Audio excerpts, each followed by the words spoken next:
And welcome to selection 2021। हम लोगों ने प्रीवियस क्वेश्चन को स्टार्ट किए हैं, ठीक है। और पार्ट 1 अपलोड है यूट्यूब पे, आप वहाँ पे प्ले लिस्ट में बना हुआ है, आप वहाँ पर जाकर देख सकते हैं, ठीक है। और ये पार्ट 2 है, तो आप पूरा वीडियो देखिएगा। देखिए, ये एमटीएस, एसएससी और ग्रुप डी के लिए बहुत इम्पोर्टेंट है। और जितने भी एसएससी और ग्रुप डी और एमटीएस का पिछले ईयर में पूछा हुआ क्वेश्चन सारे वो वहीं से लिया हूँ, ठीक है। और चलिए तो स्टार्ट करता हूँ।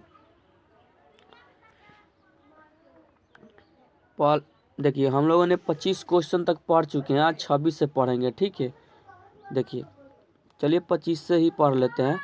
देखिए, पहला क्वेश्चन पूछ रहा है कि नागरिकता निम्नलिखित में से किस पद्धति द्वारा प्राप्त की जा सकती है। तो ऑप्शन ए में दिया है जन्म द्वारा, ऑप्शन बी में दिया है पंजीकरण द्वारा, ऑप्शन सी में दिया है आनुवंशिकता द्वारा, ऑप्शन डी में दिया है इनमें से सभी। तो देखिए, जन्म द्वारा भी नागरिकता प्राप्त की जा सकती है, पंजीकरण द्वारा भी और आनुवंशिकता भी, यानी इसका राइट आंसर होगा डी, ठीक है। तो देखिए, नागरिकता जो है इसका उल्लेख भाग 2 और अनुच्छेद 5 से लेकर 11 में दिया गया है, ठीक है। तो आपको याद रखना है। चलिए आगे बढ़ते हैं। अगला क्वेश्चन है कि कोई व्यक्ति भारतीय नागरिक नहीं होगा। ऑप्शन ए में दिया है कि विदेश में अगर 5 वर्ष से रह गया हो। देखिए, अगर कोई व्यक्ति अगर कमाने के लिए विदेश में जाकर 5 वर्ष तक रह जाता है तो उसका नागरिकता कभी समाप्त नहीं की जा सकती है, ठीक है। तो ये तो आपका एकदम गलत हो जाएगा। विदेशी न्यायालय द्वारा दंडित किया हो। देखिए, अगर कोई व्यक्ति है विदेश में गया, अगर कुछ गलत काम करे तो वहाँ के न्यायालय जो उसे दंडित करे, तब भी आपका नागरिक नहीं खत्म हुई, ये भी गलत है। सी क्या बोला है, वे स्वेच्छा से दूसरे देश की नागरिकता ग्रहण चुका। यदि कोई व्यक्ति है अगर भारत का है और दूसरे देश में जाकर वो यहाँ के नागरिकता को त्याग कर दूसरे देश की नागरिकता प्राप्त कर ले तो भारत का नागरिकता नहीं होगा। तो इसका राइट आंसर होगा सी, ठीक है। चलिए, और जो नागरिकता समाप्त या नागरिकता दी जाती है वो संसद द्वारा दी जाती है, ठीक है। चलिए, अगला क्वेश्चन है कि दोहरी नागरिकता निम्नलिखित में किसकी विशेषता है। देखिए, भारत में जो है एकल नागरिकता है और यह एकल नागरिकता की अवधारणा ब्रिटेन से लिया गया है, ब्रिटेन अर्थात इंग्लैंड से। तो भारत में एकल नागरिकता है और कहाँ से लिए गए एकल नागरिकता का अवधारणा, ब्रिटेन से लिया गया है। और दोहरी नागरिकता की क्या विशेषता है, इसका राइट आंसर हो जाएगा बी, ठीक है। संघीय सरकार की और अमेरिका में दोहरी नागरिकता है। दोहरी नागरिकता का मतलब होता है केंद्र के लिए अलग नागरिकता और राज्य के लिए अलग नागरिकता, लेकिन भारत में ऐसा नहीं है। केंद्र और राज्य दोनों के लिए एक ही नागरिकता है, तो आपको दोनों याद रखना है, ठीक है।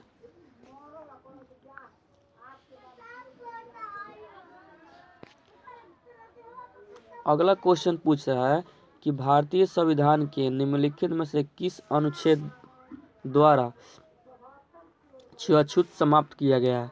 जो हम लोग छुआछूत करते हैं वो भारतीय संविधान के किस अनुच्छेद द्वारा समाप्त किया गया था। देखिए, इसका राइट आंसर हो जाएगा 17, ठीक है, यानी ऑप्शन ई, ठीक है। देखिए, अनुच्छेद 14 में क्या है, समता की बात की है, समानता की, ठीक है। यानी कोई भी व्यक्ति को कानून के प्रति एक समान अधिकार दिए गए हैं, ठीक है। चाहे गरीब चाहे अमीर हो, सबको एक समान कानून के प्रति अधिकार है। और 15 क्या कहता है, जाति, लिंग, धर्म, वंश के आधार पर किसी व्यक्ति के साथ आप भेदभाव नहीं कर सकते हैं, ठीक है। और 16 क्या कहता है, लोक नियोजन की बात करता है, ठीक है, यानी आरक्षण की बात करता है। तो 14 क्या करता है, कानून के प्रति समता की बात करता है। 15 जाति, लिंग, वंश, धर्म के आधार पर आप किसी व्यक्ति के साथ भेदभाव नहीं कर सकते हैं। और 17 जो है छुआछूत को समाप्त किया गया है, ठीक है। तो आपको ये 4 इम्पोर्टेंट आर्टिकल भी याद हो चुका होगा।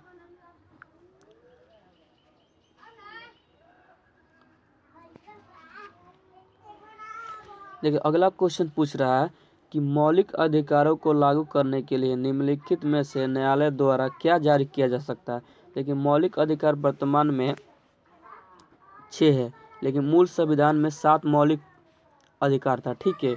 और संपत्ति के अधिकार को हटा दिया गया, ठीक है। तो देखिए जो हाई कोर्ट है या सुप्रीम कोर्ट ये रीट जारी करता है, तो इसका राइट आंसर हो जाएगा सी, ठीक है। जो मौलिक अधिकारों को लागू करने के लिए न्यायालय द्वारा, देखिए हाई कोर्ट भी जारी करता है और सुप्रीम कोर्ट भी, तो क्या जारी करता है, तो रीट जारी करता है, इसका राइट आंसर होगा सी। लेकिन हाई कोर्ट अनुच्छेद 32 के तहत रीट जारी करता है, सॉरी सुप्रीम कोर्ट आर्टिकल 32 के तहत और हाई कोर्ट आर्टिकल 226 के तहत अर्थात 226 के तहत। तो आपको याद रखना है कि हाई कोर्ट जो है 226 के तहत अनुच्छेद के तहत रीट जारी करता है और सुप्रीम को 32 के तहत, ठीक है। चलिए, और 6 मौलिक अधिकार वर्तमान में मूल संविधान में 7 था, ये भी आपको याद रखना है। अब कौन कौन 6 मौलिक अधिकार है, देखिए समता का अधिकार, स्वतंत्रता का अधिकार, शोषण के विरुद्ध अधिकार, धार्मिक एवं स्वतंत्रता का अधिकार, अल्पसंख्यकों की स्वतंत्रता का अधिकार एवं संवैधानिक उपचारों का अधिकार। आपको 6 मौलिक अधिकार याद कर चुके होंगे, ठीक है। और आप लिख ले भी लीजिएगा, ठीक ना। अगला क्वेश्चन पूछ रहा है कि भारतीय संविधान का अनुच्छेद 19 प्रदान करता है। देखिए अनुच्छेद 19 से लेकर 22 तक स्वतंत्रता का अधिकार है, ठीक है। और इसमें 6 प्रकार की स्वतंत्रता दी गई, ठीक है। तो इसका राइट आंसर हो जाएगा एक। जो 19 अनुच्छेद है उसमें 6 प्रकार की स्वतंत्रता दी गई है। तो 6 प्रकार की स्वतंत्रता कौन कौन है, देखिए बोलने की स्वतंत्रता, सभा बनाने की स्वतंत्रता, समूह बनाने की भारत में आवागमन की स्वतंत्रता, रोजगार पाने की स्वतंत्रता, निवास करने की स्वतंत्रता और व्यापार करने की स्वतंत्रता, ये 6 प्रकार की स्वतंत्रता है। तो आपको याद रखना है, ठीक है।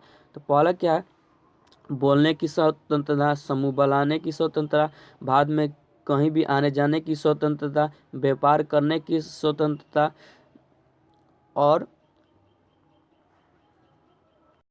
निवास करने की स्वतंत्रता, ठीक है। तो आपको ये 6 याद रखना है। चलिए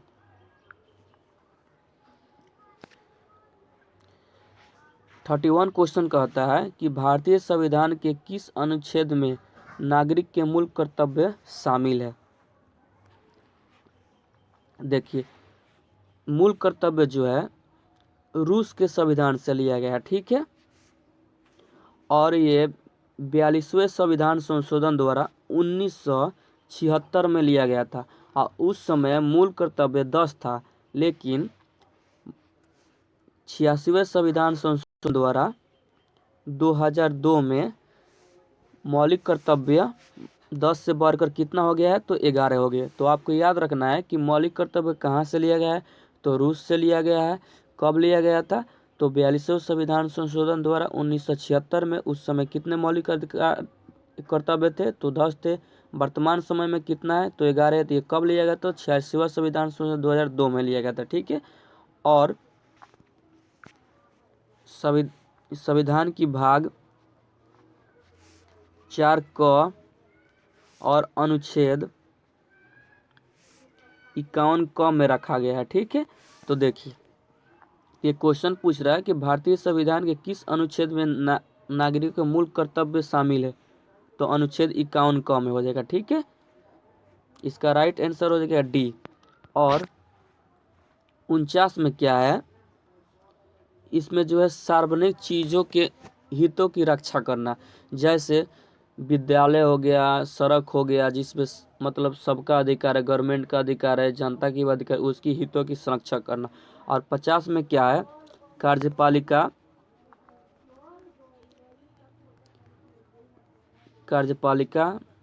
न्यायपालिका की पृथक की बात की गई है। तो 50 में क्या गया है, तो कार्यपालिका और न्यायपालिका की पृथक की बात की गई। और 51 में जो है अंतर्राष्ट्रीय शांति की बात की गई है। तो आपको ये 4 अनुच्छेद अच्छे से याद हो चुके होंगे। ठीक है, चलिए अगला क्वेश्चन है कि निम्नलिखित में से कौन मूल अधिकार नहीं है। तो सबसे पहले मूल अधिकार कितना है, तो 6 है।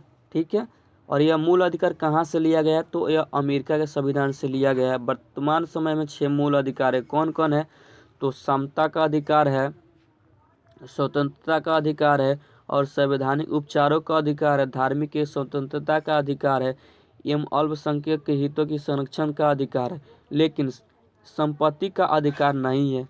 ठीक है, देखिए संपत्ति का अधिकार पहले था, अब नहीं है। यह मूल अधिकार के श्रेणी से हटा दिया गया है। कब हटाया गया है, तो यह 44वें संविधान संशोधन द्वारा 1978 में हटाया गया था। ठीक है, अब इसे अनुच्छेद 300 क में रखा गया है। ठीक है, तो आपको ये भी याद रखना है कि जो संपत्ति का अधिकार है किस अनुच्छेद में रखा गया, तो अनुच्छेद 300 क में। आप संपत्ति का अधिकार जब मौलिक अधिकार था उस समय किस अनुच्छेद में था, तो आर्टिकल 31 में था। तो आपको ये 1 पॉइंट, 2 पॉइंट और 3 पॉइंट, ये 4 पॉइंट आपको याद रखना है। ठीक है, और कॉपी में नोट बुक करते जाइएगा। ठीक है फ्रेंड, चलिए ये क्वेश्चन आप पढ़िए और एग्जाम में दीजिए, 100% आप बना के आइएगा, तब बोलिएगा कि हाँ क्या पढ़ाए हैं सर। ठीक है,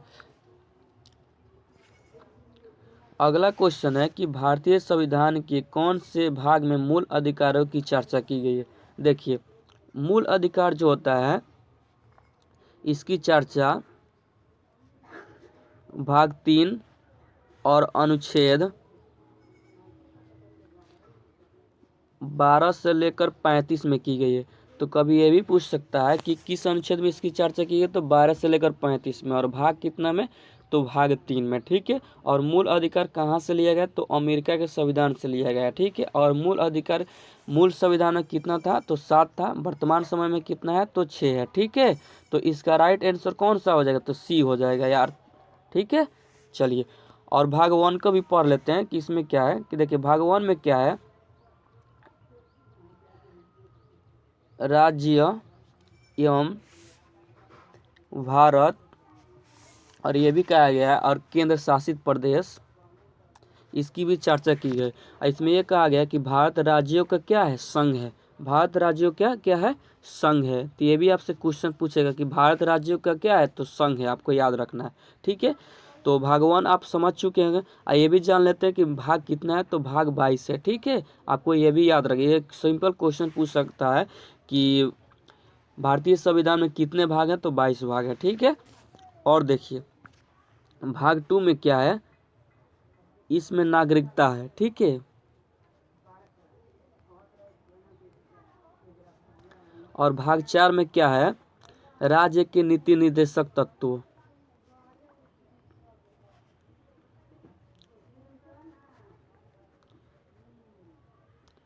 राज्य के नीति निर्देशक तत्वों की बात की। तो आई होप कि भाग 1, भाग 2, भाग 3, भाग 4 समझ चुके होंगे।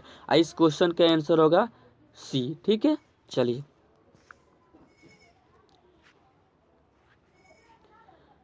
भारतीय संविधान में मौलिक कर्तव्यों को कब जोड़ा गया, तो हम लोगों ने जस्ट बताया था कि 42वें संविधान संशोधन द्वारा 1976 में मौलिक कर्तव्य को जोड़ा गया। उस समय मौलिक कर्तव्य 10 था, लेकिन वर्तमान समय में जो है मौलिक कर्तव्य 11 है।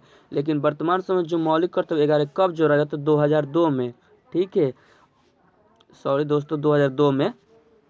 और ये किस संविधान संशोधन द्वारा, तो आपका याद रखना 86वें संविधान संशोधन द्वारा। ठीक है, तो आपको ये 3-4 पॉइंट आपको याद रखना है, नोट करते जाइएगा ताकि कॉपी में अच्छे से लिख पाइएगा। ठीक ना, और देखिए 1985 में क्या हुआ था, इसमें देखिए 52वां संविधान में 52वां संविधान संशोधन हुआ था, और इसमें दल बदल कानून बनाया गया था। ठीक है, दल बदल कानून क्या होता है कि कोई मतलब नेता के पार्टी के नेता है तो कभी इस दल से उस दल में चले जाते थे, तो इससे कारण से क्या होता था कि सरकार गिर जाता था। तो इसीलिए दल बदल कानून बनाया गया। तो 52वां संविधान संशोधन द्वारा 1985 में दल बदल कानून बनाया गया। ठीक है, चलिए अब देखिए 1951 में क्या हुआ था, ये भी जान लेते हैं। जो पॉलिटिक्स से रिलेटेड है तो इसको जान लेते हैं। देखिए इस समय ना संविधान में प्रथम संविधान संशोधन हुआ था, ठीक है, तो आपको ये भी याद रखना है, ठीक है। चलिए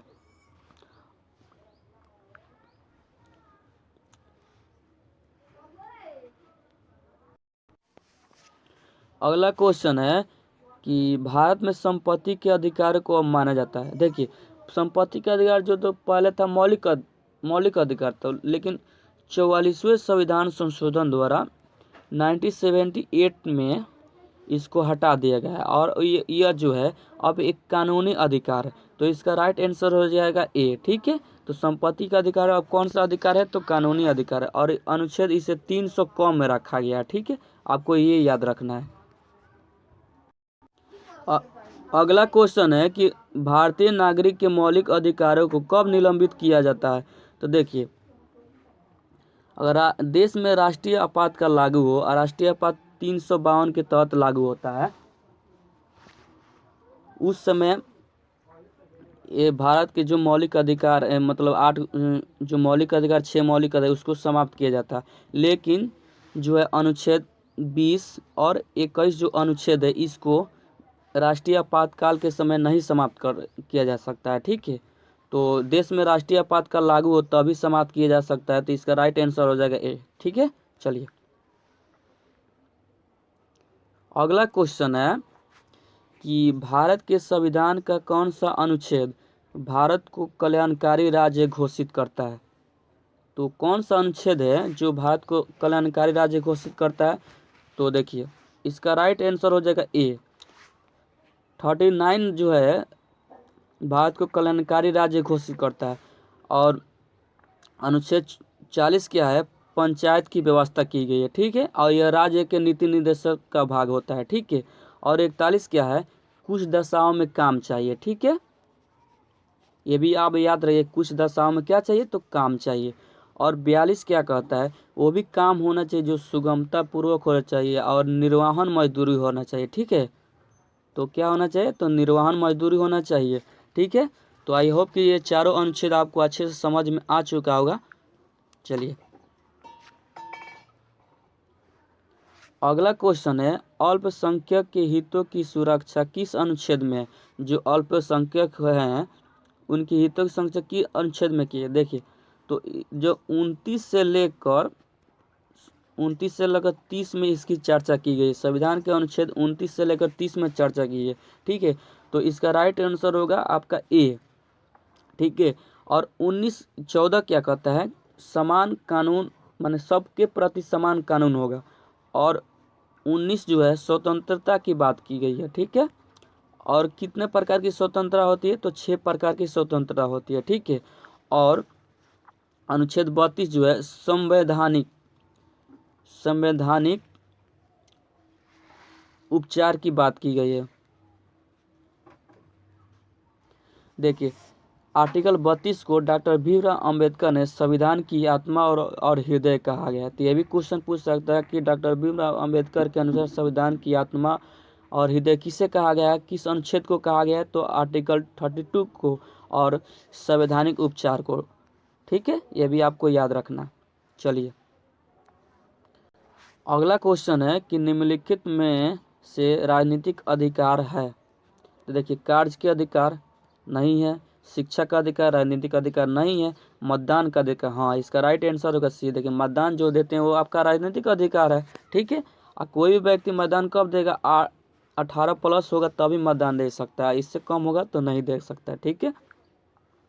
अब देखिए अगला क्वेश्चन क्या है कि मूल संविधान में कितने मौलिक अधिकार थे। देखिए हम जस्ट इससे पहले बताएं कि मूल संविधान में 7 मौलिक अधिकार थे और वर्तमान समय में कितने, तो 6 है। संपत्ति के अधिकार को हटा दिया गया और वो अब कानूनी अधिकार के रूप में है, ठीक है। तो इसका राइट आंसर हो जाएगा ए, ठीक है।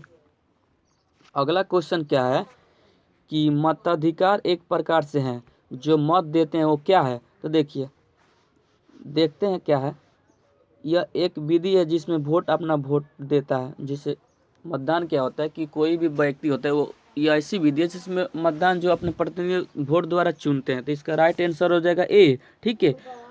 यह प्रतिनिधि के चयन के रूप में एक प्रक्रिया है, तो ये आपका ये गलत हो जाएगा, तो राइट आंसर होगा ए। अब क्या है, अगला क्वेश्चन क्या है कि राज्यसभा को भंग कर सकता है।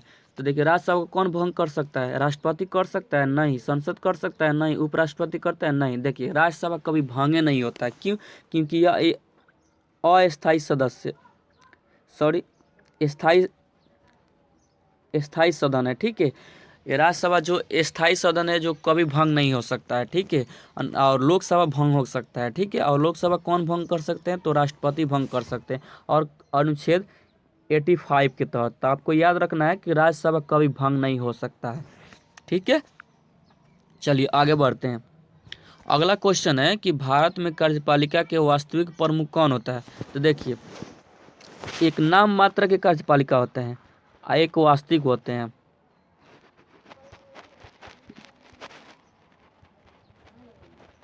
देखिए नाम मात्र के कार्यपालिका जो होते हैं वो राष्ट्रपति होते हैं, ठीक है। और वास्तविक कार्यपालिका कौन होते हैं, तो आपका प्रधानमंत्री होते हैं। तो इसका राइट आंसर हो जाएगा बी, ठीक है। आपको ये याद रखना है। चलिए अगला क्वेश्चन है कि संसदीय समितियां कितने प्रकार की होती है। तो देखिए संसदीय समितियां दो प्रकार की होती है, एक स्थायी और एक अस्थायी, ठीक है। अस्थायी जो समितियां होती है उसकी गठन विशेष प्रयोजन के लिए गठित किया जाता है। अस्थायी समितियां क्या होती है, लोक लेखा समिति, प्राकलन समिति, लोक उपक्रम समिति, ये सब क्या है, स्थायी समिति है। तो इसका राइट आंसर हो जाएगा कि ए, ठीक है। चलिए अगला क्वेश्चन है कि लोक लेखा समिति में कितने सदस्य होते हैं। तो देखिए लोक लेखा समिति जो होता है उसमें 22 सदस्य होते हैं, ठीक है। इसका राइट आंसर हो जाएगा ए। लेकिन आपको ये देखना है कि लोकसभा, राज्यसभा, देखिए लोकसभा से 15 सदस्य और राज्यसभा से 7 सदस्य आते हैं। और प्राक्कलन समिति जो होता है उसमें 30 सदस्य होते हैं और 30 केवल लोकसभा से आते हैं। तो आपको ये भी याद रखना है। आई होप कि ये वीडियो आपको बहुत अच्छा लगा होगा। यदि अच्छा लगा तो शेयर, लाइक, सब्सक्राइब करना नहीं भूलिएगा। जय हिंद दोस्तों।